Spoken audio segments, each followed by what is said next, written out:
నమస్తే, welcome to health zone.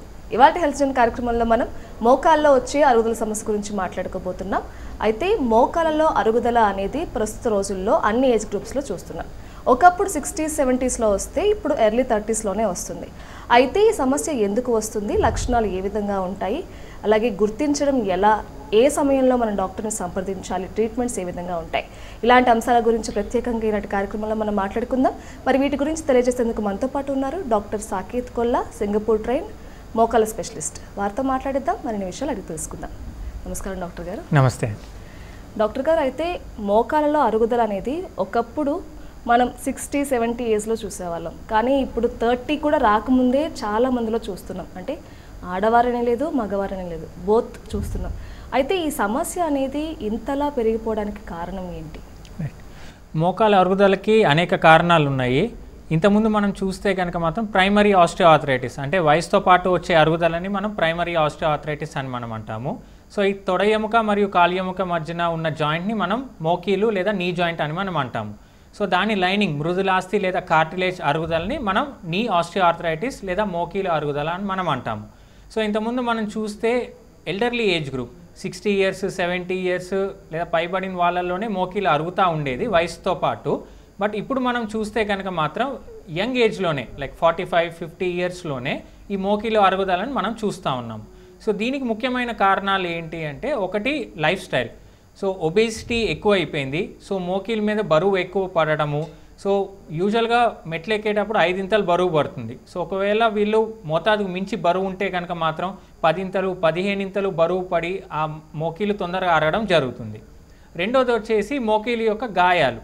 So ఇప్పుడు sports injuries కూడా మనం ఎక్కువగా చూస్తూ ఉన్నాము. స్పోర్ట్స్ ఆడే వాళ్ళలో మోకీల్లో లిగమెంట్ ఇంజరీస్ కానివ్వండి, లేదా మోకీలలో వాషర్లు అని ఉంటాయి, అంటే మెనిస్కస్, అవి టేర్ అయ్యి కొద్దిగా అశ్రద్ధ చేసి ట్రీట్మెంట్ నెగ్లెక్ట్ చేసి ఒకవేళ ఆపరేషన్ చేయాల్సి వచ్చినా చేయించుకోకపోతే కనుక మాత్రం మోకీలు అరుగుదల అనేది తొందరగా వచ్చే అవకాశం ఉంటుంది. సో దీనివల్ల కానివ్వండి, లేదా ఒకవేళ మోకీల చుట్టూ ఏమైనా ఫ్రాక్చర్స్ అయ్యి దానికి ట్రీట్మెంట్ సరిగ్గా తీసుకోకుండా ఉన్నా కూడా అరుగుదలని మనం సెకండరీ ఆస్టియోఆర్థరైటిస్ అని మనం అంటాం. సో దాంతోపాటు ఈ జంక్ ఫుడ్ ఎక్కువగా ఆక్సిడెంట్ స్ట్రెస్ అంటే ఫుడ్ తీసుకోవడం వల్ల కూడా ఈ కార్టిలేజ్ డ్యామేజ్ ఎక్కువగా అవుతుంది. స్మోకింగ్, ఆల్కహాల్ అలవాటు ఉన్న వాళ్ళల్లో కూడా మోకీలు అరుగుదల అనేది తొందరగా జరగడం మనం చూస్తూ ఉన్నాం. అలానే షుగర్ ఉన్న వాళ్ళల్లో కూడా ఇప్పుడు పరిశోధనలు ఏం చెప్తున్నాయి అంటే, ఈ కార్టిలేజ్ కూడా తొందరగా మెత్తపడడం అనేది జరుగుతుంది. సో వీళ్ళల్లో కూడా మోకీలు అరుగుదల అనేది యంగ్స్టర్స్లో కూడా డయాబెటీస్ కామన్గా చూస్తున్నాం. కాబట్టి ఇవన్నీ యంగ్ ఏజ్లోనే మోకీలు అరుగుదల అనేది చూడడానికి ముఖ్యమైన కారణాలు. ఓకే డాక్టర్ గారు, అయితే మోకాల సమస్య ఉంది, మనకి మోకాలలో అరుగుదల స్టార్ట్ అయ్యింది అని ఎలా తెలుస్తుంది? లక్షణాలు ఏ విధంగా ఉంటాయి? సో మోకీలు అరుగుదల లక్షణాలు వచ్చేసి, ముందు మోకీలు యొక్క లోపల భాగంలో నొప్పి మొదలవుతుంది. కూర్చొని లేసేటప్పుడు నొప్పి ఉంటుంది. మెట్లు ఎక్కేటప్పుడు కూడా నొప్పి ఉండొచ్చు. నడకలో ముఖ్యంగా స్టార్టింగ్ స్టేజ్లో నొప్పి ఉండకపోయినా బ్రిస్క్ వాకింగ్ చేసేటప్పుడు లేదా కొన్నిసార్లు ట్రెడ్మిల్ చేసేటప్పుడు కూడా నొప్పి ఉండొచ్చు. అలా కాకుండా ఇంకా అడ్వాన్స్ స్టేజ్లో అంటే మోకాళ్ళ నుంచి శబ్దాలు వస్తూ ఉంటాయి. అంటే ఈ మోకాలు చిప్ప తొడ ఎముకకు రాసుకోవడం వల్ల వచ్చే శబ్దంని దాన్ని మనం క్రెపిటస్ అని మనం అంటాం.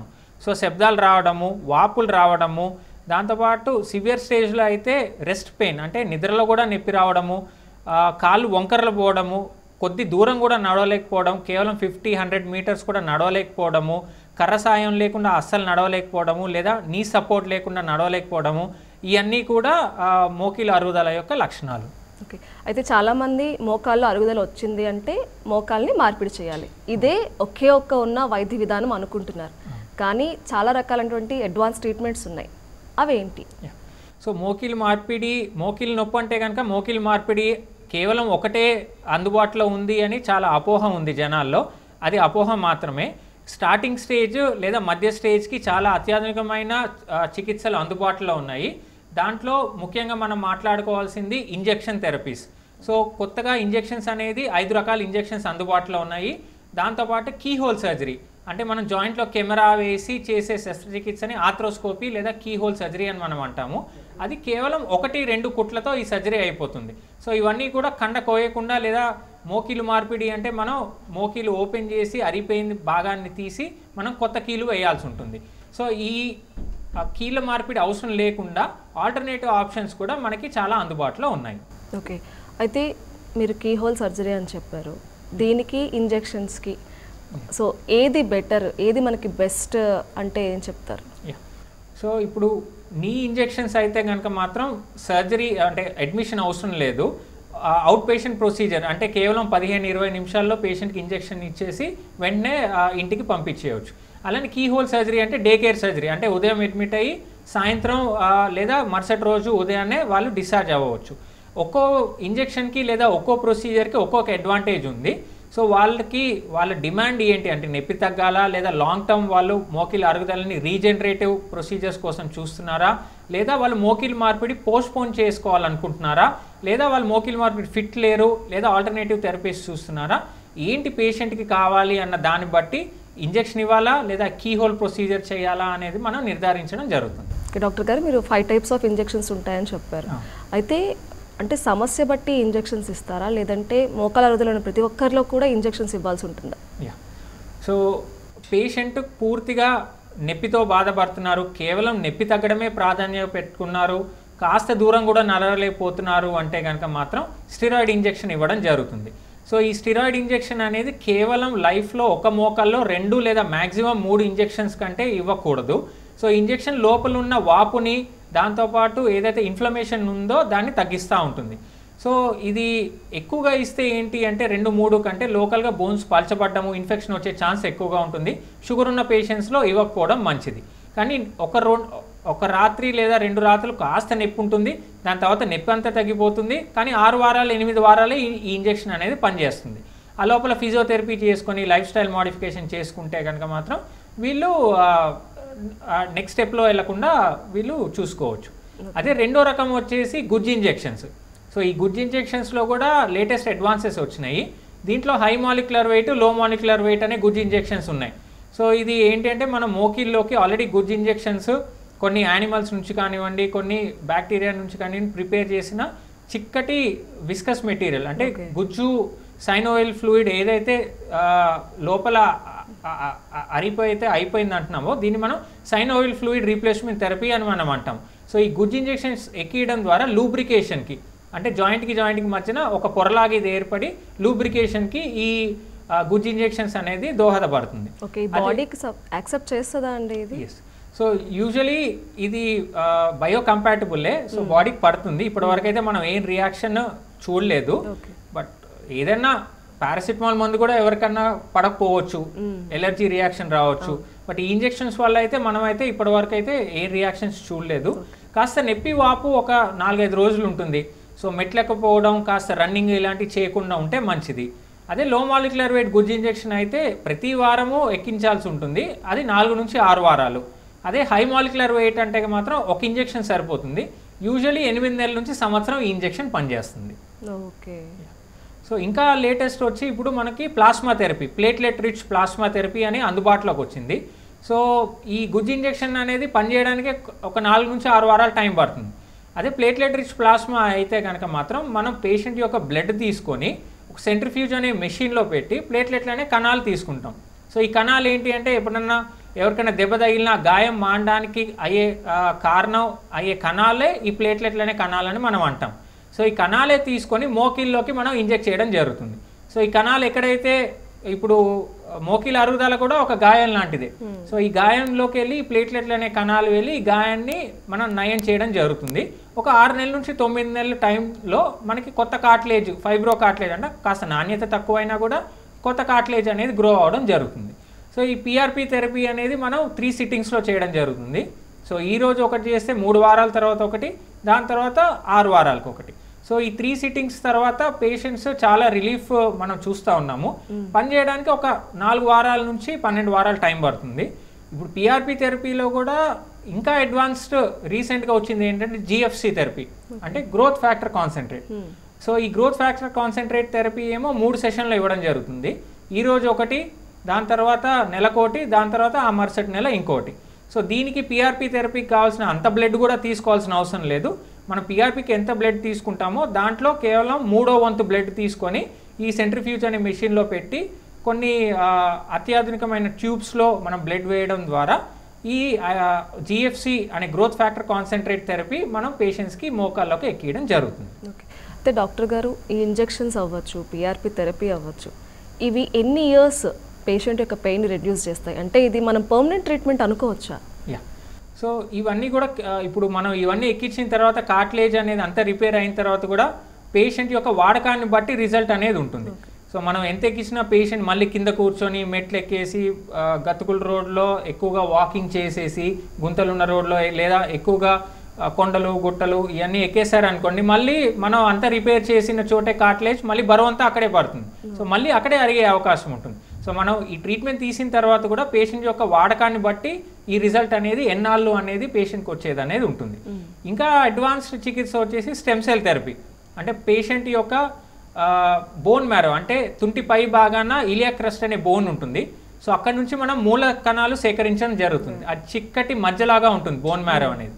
సో ఆ మధ్య తీసుకొని మనం అడ్వాన్స్డ్ మెషిన్లో పెడితే కనుక మాత్రం మనం స్టెమ్ సెల్స్ అనేది వస్తుంది. సో ఆ స్టెమ్ సెల్స్ అనేది కూడా మనం మోకీలోకి ఇంజెక్ట్ చేస్తే కనుక మాత్రం ఈ అరిగిపోయిన చోట ఈ మూల కణాలు చేరి కొత్త కార్టిలేజ్ అనేది వచ్చేదానికి ఉంటుంది. ఇంకా అడ్వాన్స్డ్గా అంటే కనుక మాత్రం మన కొవ్వు నుంచే. సో మనం ఇప్పుడు చూస్తూ ఉన్నాము వెయిట్ రిడక్షన్కి లైపోసక్షన్ థెరపీ, అంటే ఒబేసిటీ ఉన్న వాళ్ళు పొట్ట దగ్గర కొవ్వు కరిగించుకోవడం, ఈ సర్జరీస్ చేయించుకుంటున్నారు. సో అలానే ఈ కొవ్వుని మనం తీసుకొని దాంట్లో కూడా మనకి మూల కణాలు అనేది దొరుకుతాయి. సో ఆ మూల కణాలు తీసుకొని మోకీల్లోకి ఎక్కించడం జరుగుతుంది. తద్వారా మోకీల్ యొక్క కార్టిలేజ్ కూడా రీజనరేట్ అవ్వడం జరుగుతుంది. ఓకే, ఇంత అడ్వాన్స్డ్ టెక్నాలజీస్ ట్రీట్మెంట్స్ వచ్చాయి. సో ఇవి మనకి 100% యాక్యురేట్ రిజల్ట్స్ ఇస్తాయంటారా? యా, సో ఇది మనకి మోకాలు స్టేజ్ 1 స్టేజ్ 2లో ఈ థెరపీస్ అన్నీ బాగా పనిచేస్తాయి. అదే అరుగుదల ఎక్కువ అయ్యేంత కొద్దీ ఈ థెరపీస్ యొక్క రిజల్ట్స్ అనేది తగ్గుతూ వస్తాయి. సో పూర్తిగా అరిగిపోయిన వాళ్ళకి ఇవి పెద్దగా పనిచేయవు. మనం మోకిల్ మార్పిడి అనేది మనం చెప్తాం. కానీ మోకిల్ మార్పిడి వద్దు, పేషెంట్ భయపడుతున్నారు లేదా పోస్ట్పోన్ చేసుకుందాం అనుకుంటున్నారు అంటే కనుక మాత్రం మనం అనుకున్న కీ హోల్ సర్జరీ 2 కుట్లతో లేదా 3 కుట్లతో అయిపోయే సర్జరీ మనం పేషెంట్కి అడ్వైస్ చేయడం జరుగుతుంది. ఇది ఎఫెక్టివే కదా డాక్టర్ గారు? ఎఫెక్టివ్. సో ఏంటి అంటే మనకి లోపల ఈ మోకాలు అరగడం వల్ల లోపల చెత్త పేరుపోతూ ఉంటుంది. అంటే ఏంటంటే సో తొడ ఎముక కాలి ఎముక రాసుకోవడం వల్ల లోపల డెబ్రిస్ లేదా ఈ వాషర్లు చితికిపోయి లిగమెంట్లు డ్యామేజ్ అయిపోయి వ్యర్థ పదార్థాలన్నీ పేరుకుపోతూ ఉంటాయి. సో ఈ వ్యర్థ పదార్థాలన్నీ కూడా ఏమవుతాయి అంటే మోకిల్ని ఇంకా డ్యామేజ్ ఎక్కువ చేస్తాయి. సో మనం లోపల కెమెరా వేసి పూర్తిగా అరిగిపోయిందంతా కూడా ఈ వ్యర్థ పదార్థాలన్నీ కూడా కడిగేయడం జరుగుతుంది. సో ఇది కడిగేయడం ద్వారా పేషెంట్కి పెయిన్ రిలీఫ్ అనేది వస్తుంది.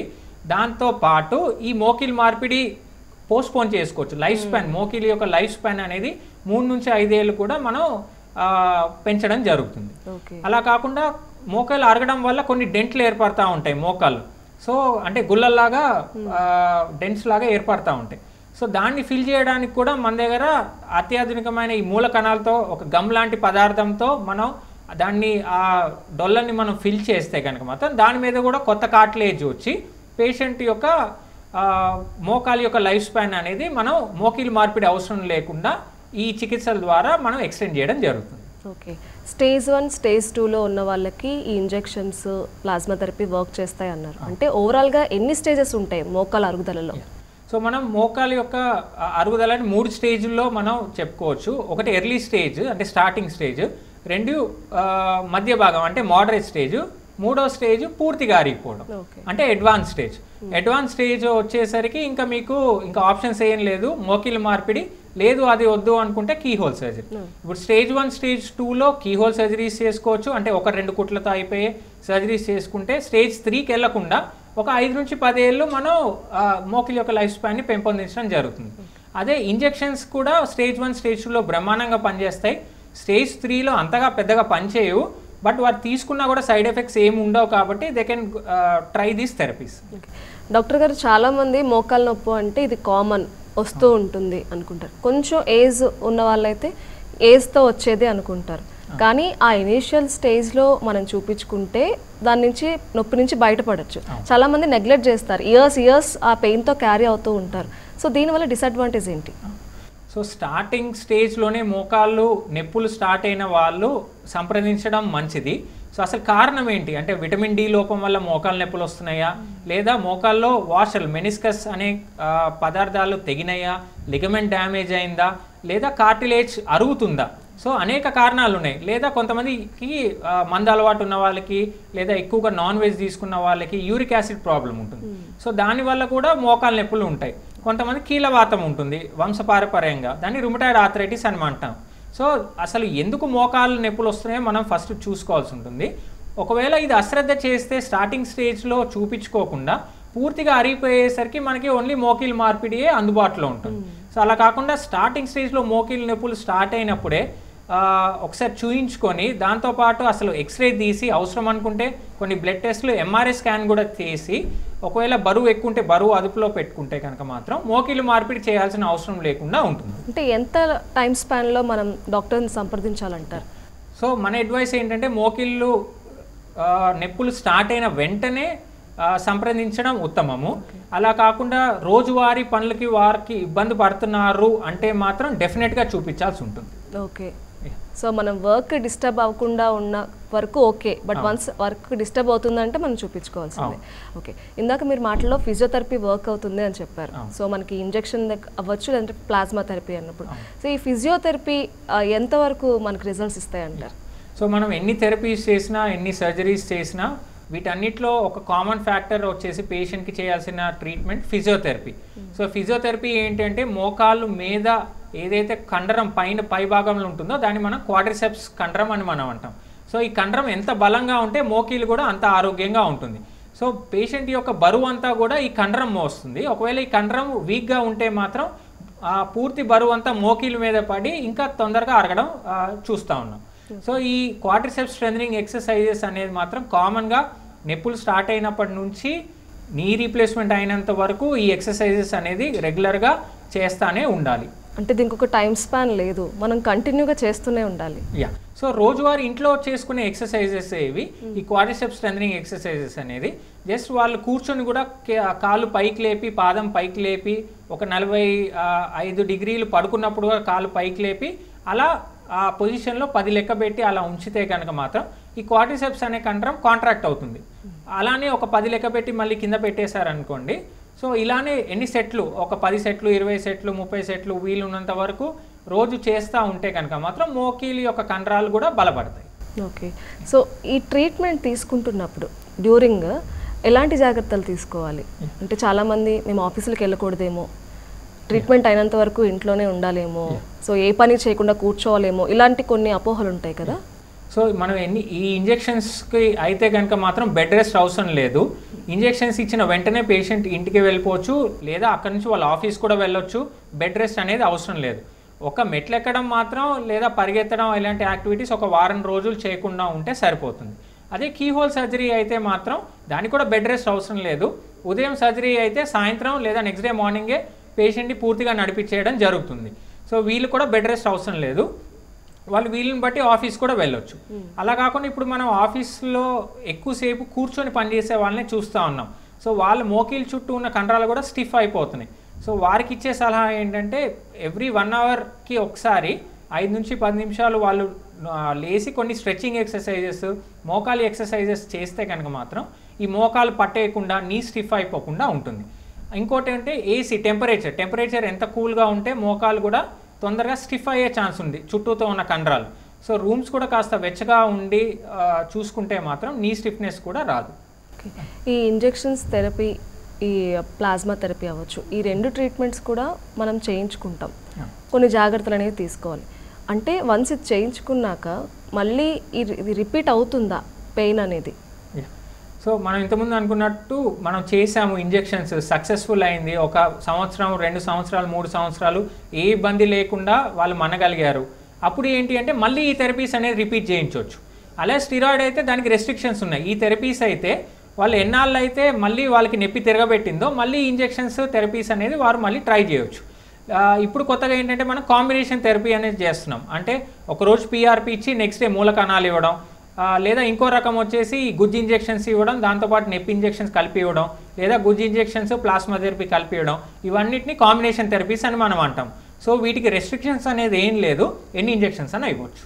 ఓకే. మనం రిపీటెడ్గా ఎన్ని ఇచ్చినా కూడా దీనివల్ల మనకి సైడ్ ఎఫెక్ట్స్ ఉండవు. ఓకే. అయితే ఈ ఇంజెక్షన్స్ కానివ్వండి, ప్లాస్మా థెరపీ కానివ్వండి, అంటే కొంచెం ఏజ్డ్ పర్సన్స్కి చేయొచ్చా ట్రీట్మెంట్ అనేది? సో సో ఇంజెక్షన్స్ అడ్వాంటేజ్ ఏంటంటే ఏజ్ పర్సన్స్ కూడా చేయొచ్చు, ఏజ్తో సంబంధం లేదు. కాకపోతే ఈ స్టేజ్ ఆర్థరైటిస్ ఏ స్టేజ్లో ఉంది అది మనకు ముఖ్యం. ఒకటి ఏంటంటే 65 ఏళ్ళు దాటిన తర్వాత మనం యూజువల్గా ఏంటంటే ఆ కణాల యొక్క పనితీరు కూడా కాస్త నెమ్మదిస్తాయి, తగ్గుతుంది. సో వాటి ఫంక్షన్ కూడా తగ్గుతుంది. కాబట్టి రిజల్ట్స్ మనం ఓవర్ ఎక్స్పెక్టేషన్స్ పెట్టుకోకుండా కాస్త పాజిటివ్ ఇంటెన్షన్తో వెళ్తే కనుక మాత్రం పనిచేస్తాయి. వాటి మనకి ఏంటంటే మనం క్వాలిటీ మనం ఈ పనితీరును మనం కొలచలేం, క్వాంటిటీ మనకు తెలుస్తుంది, ఎన్ని సెల్స్ ఇస్తున్నామో తెలుసు. పనితీరు మాత్రం ఎంత పనిచేస్తాయి అనేది, లోపల ఎంత డ్యామేజ్ ఉంది ప్లస్ వీటి పనితీరు ఎంత యాక్టివ్గా ఉన్నాయి అని దాన్ని బట్టి రిజల్ట్ అనేది మనం ఆధారపడి ఉంటుంది.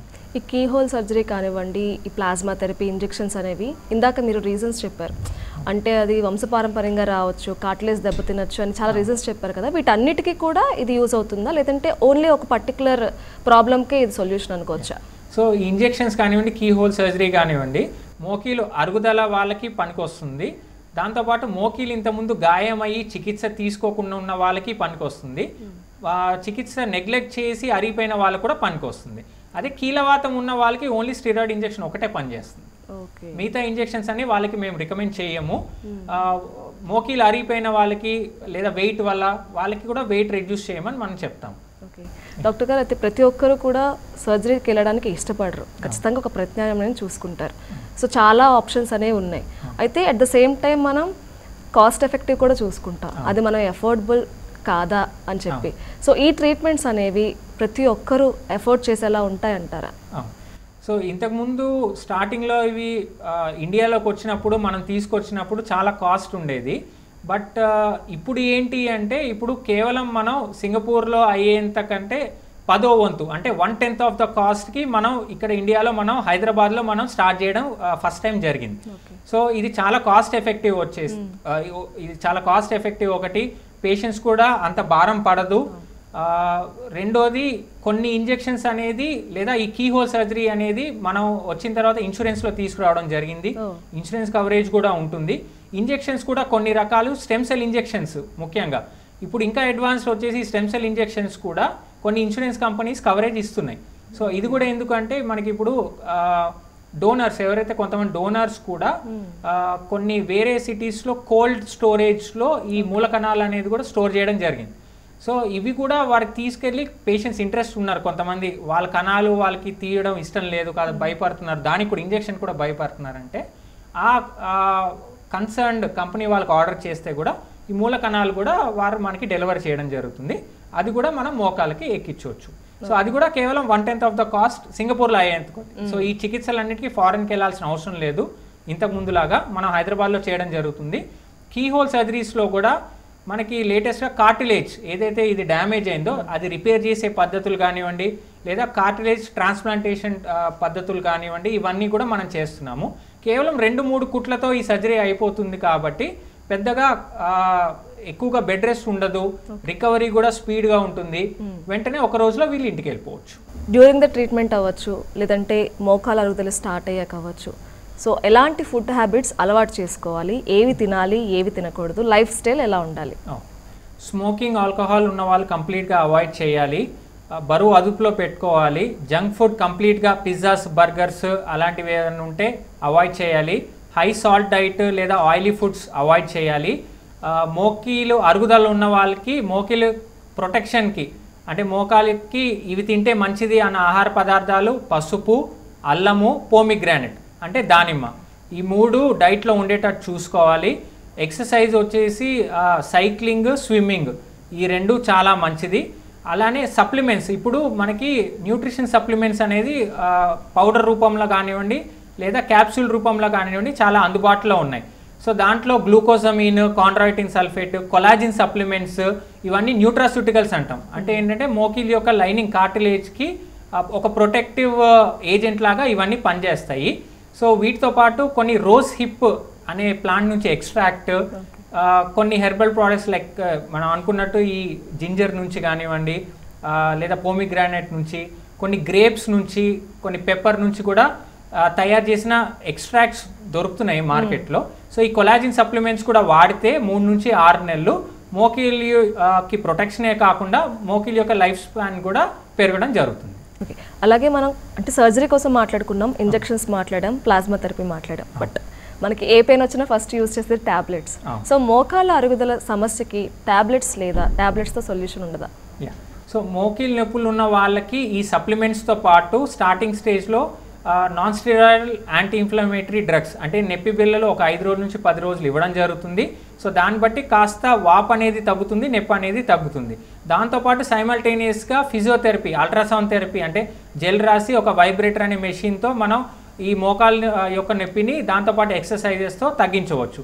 సో ఈ నొప్పి బిళ్ళలు వాడినా లేదా ఫిజియోథెరపీ చేసినా కూడా తగ్గట్లేదు అంటే డెఫినెట్గా ఇంజెక్షన్ థెరపీస్కి మనం రికమెండ్ చేయడం జరుగుతుంది. లాస్ట్ ఫైనల్గా అంటే మోకాళ్ళ నొప్పులు అనగానే కూడా ప్రతి ఒక్కరు భయపడతారు. లైఫ్ లాంగ్ మేము ఈ పెయిన్తో బాధపడాలేమో, ఇది ఇంకా జీవితాంతం ఉంటుందనే ఒక ఫీలింగ్లో ఉంటూ ఉంటారు. సో వాళ్ళకి మీరు ఏం చెప్తారు? అంత భయపడాల్సిన అవసరం ఉందా లేదా? సో మోకాళ్ళ నొప్పులు వస్తే లైఫ్ లాంగ్ ఉంటాయి అనేది అపోహ అండి. సో మోకాళ్ళ నొప్పులు స్టార్ట్ అవుతున్నప్పుడే చూయించి అసలు దానికి కావాల్సిన ఏదైతే ట్రీట్మెంట్ వెంటనే తీసుకుంటే లైఫ్ లాంగ్ అనేది బాధపడరు.